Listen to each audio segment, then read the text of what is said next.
വ്യവസായങ്ങൾ അടച്ചുപൂട്ടുന്നു എന്ന് പറയുന്നല്ലോ, അത് ശരിയാ. വ്യവസായങ്ങൾ അടച്ചുപൂട്ടുന്നു. അഗ്രികൾച്ചറൽ ഉൽപ്പന്നങ്ങൾ സംസ്കരിക്കുന്ന ഇൻഡസ്ട്രിയൽ മേഖല ഉണ്ടായിരുന്നു, അതായത് കാഷ്യൂ. അപ്പം കാഷ്യൂ പ്രോസസ്സിങ്, കയർ പ്രോസസ്സിങ്, പിന്നെ sea food, basic sea food, അത് ഫ്രീസിങ് ആൻഡ് കയറ്റി അയക്കുക. പിന്നെ ഈ പെപ്പർ പോലത്തെ ഉള്ള സ്പൈസസ് എല്ലാം കളക്ട് ചെയ്ത് ചാക്കിലാക്കി വേറെ രാജ്യങ്ങളിലേക്ക് കയറ്റി അയക്കാം. സ്പൈസസ് നമ്മുടെ ഏറ്റവും ഓൾഡസ്റ്റ് എക്സ്പോർട്ട് അതായിരുന്നു. അപ്പോൾ ഇങ്ങനൊരു വ്യവസായ മേഖല ഉണ്ടായിരുന്നു. അത് വളരെ ലോ വാല്യൂ ആഡിങ് വ്യവസായ മേഖലയായിരുന്നു, ലോ വേജസിനെ ആശ്രയിക്കുന്ന വ്യവസായ മേഖലയായിരുന്നു. അപ്പോൾ കേരളത്തിൽ ഈ ഗൾഫ് മൈഗ്രേഷൻ കഴിഞ്ഞിട്ട് അവിടെ നിന്നുള്ള റെമിറ്റൻസസ് തിരിച്ചു വന്ന് ഇവിടെ ഒരു കൺസ്ട്രക്ഷൻ സെക്ടറും എല്ലാം ബൂമിങ് ആയപ്പോഴത്തേക്ക് വേജസ് ഇവിടെ കൂടാൻ തുടങ്ങി.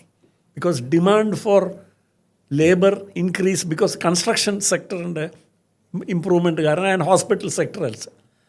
അത് കാരണം വേജസ് കൂടിയപ്പം അതിൻ്റെ ഇഫക്റ്റ് ഈ കാഷ്യൂ സെക്ടറും കോയർ സെക്ടറിനെയും സ്പൈസസ് സെക്ടറിനെ എല്ലാത്തിനെയും ബാധിച്ചു. ബിക്കോസ് വേജസ് അവിടെയും കൂടി.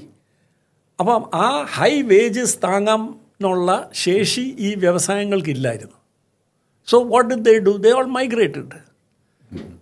ഇവിടുന്ന് തമിഴ്നാട്ടിലേക്ക് മൈഗ്രേറ്റ് ചെയ്തു, അല്ലെങ്കിൽ ഇവിടുന്ന് ആന്ധ്രയിലേക്ക് മൈഗ്രേറ്റ് ചെയ്തു. സീ ഫുഡ് ഇൻഡസ്ട്രിയൊക്കെ കുറേയൊക്കെ ആന്ധ്രയിലേക്ക് പോയി, കയർ ഇൻഡസ്ട്രി തമിഴ്നാട്ടിലേക്ക് പോയി. അപ്പം ഇതൊരു ആഗോള പ്രതിഭാസമാണ്. ഇത് കേരളത്തിൽ മാത്രം നടക്കുന്ന കാര്യമല്ല. ഗാർമെൻറ്റ് ഇൻഡസ്ട്രി എവിടെയാണ് തുടങ്ങിയതെന്ന് അറിയാമോ? ആദ്യം ന്യൂയോർക്ക് സിറ്റിയിൽ അവിടെ ഒരു ഗാർമെൻറ്റ് ഡിസ്ട്രിക്റ്റ് ഉണ്ട്. ഇന്ന് അതൊരു ടൂറിസ്റ്റിനുള്ള ഒരു പോയി കാണാനായിട്ടുള്ള ഒരു കാഴ്ചയായിട്ടാണ് അവർ വെക്കുന്നത്. ആ പഴയ സ്ട്രീറ്റ്സൊക്കെ ഗാർമെൻറ്റ് ഡിസ്ട്രിക്റ്റ് എന്നാണ് അതിൻ്റെ പേര് തന്നെ. അപ്പോൾ അവിടെ വേജസ് കൂടിയപ്പോൾ അത് ന്യൂ ജേഴ്സിയിലോട്ട് മാറി, അക്രോസ് ദി ഹഡ്സൺ റിവർ. അവിടെയും വേജസ് കൂട്ടിയപ്പോൾ അത് ലൂയിസിയാനയും മറ്റേ ബാക്ക്വേർഡ് ആയിട്ടുള്ള അമേരിക്കയിലുള്ള ഡിസ്ട്രിക്ട്സിലേക്ക് മാറി. അവിടെയും വേജസ് കൂടിയപ്പോൾ അത് ജപ്പാനിലോട്ട് പോയി.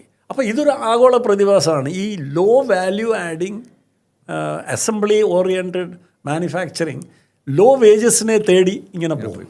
അപ്പം കേരളത്തിൽ അപ്പം ഇതായിരുന്നു കേരളത്തിലെ വ്യവസായ മേഖലയുടെ സിംഹഭാഗം. കാഷ്യൂ സെക്ടറും കയർ സെക്ടറും സ്പൈസസ് സെക്ടറും സീ ഫുഡ് സെക്ടറും ഇതെല്ലാം മൈഗ്രേറ്റ് ചെയ്ത് പോയി. അപ്പോഴാണ് ഈ നാരറ്റീവ് വന്നത്, ഇവിടെ വ്യവസായം നടക്കില്ല, ഇവിടെ നിന്നുള്ള വ്യവസായങ്ങളെല്ലാം സ്ഥലം വിടുകയാണ്. ആൻഡ് വേറെ പല കൺക്ലൂഷൻ, ഇത് ട്രേഡ് യൂണിയൻസിൻ്റെ പ്രോബ്ലം കൊണ്ടാണ്, ഇതാണെന്നൊക്കെ പറഞ്ഞു. The basic reason was an economic reason ആയിരുന്നു.